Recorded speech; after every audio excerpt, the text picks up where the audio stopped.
అందుకు వాక్శక్తి అది అర్థమైంది. కానీ ఆ పర్టిక్యులర్ ఆ భాగాన్ని దీన్ని తీసుకొచ్చి ప్రతి అధ్యాయాలకు ఇరికిచ్చేసి, ప్రతి వచనాలకు ఇరికిచ్చేసి, ప్రతి సంఘాలకి ఇరికిచ్చేసి, పరిశుద్ధం మీరు మాట్లాడండి, మాట్లాడండి. ఇప్పుడు మీరు పరిశుద్ధాత్మ దేవుడు మీ మీద వస్తాడు.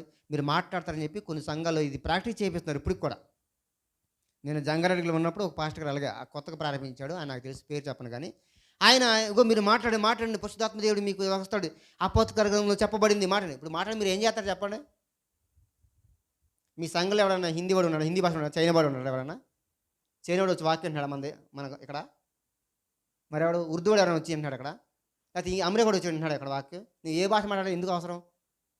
చెప్పండి. ముందు ఎందుకు అవసరం చెప్పాలి. అవసరమైతేనా చేస్తాం, లేదా అవసరం కాకపోతేనా? నేను ఈ పవన్ మేము ముగ్గురు చికెన్ తినమండి. మీరేం చేస్తారు? వేరే వంట అవుతారు. తింటే చేయరు కదా. తిన్నందుకే మీరు చేసింది. తింటే అవసరం లేదుగా. మరి ఇప్పుడు తెలుగు భాషలో ఉన్న వాళ్ళకి తెలుగు అవసరమా? ఇంగ్లీష్ అవసరమా? హిందీ అవసరమా? ఉర్దూ అవసరమా? మరాఠీ అవసరమా? ఏం అవసరం చెప్పండి? ఇదంతా హెచ్చు కాబట్టి ఇదంతా సుత్తి. ఇదంతా పెద్ద సుత్తి. వాక్యాన్ని అడ్డు పెట్టుకొని సుత్తి చెప్పి మనుషుల్ని ప్రలోభపెట్టి చేసే ప్రక్రియ తప్ప, ఇది అడ్డంగా చేసే మోసమే తప్ప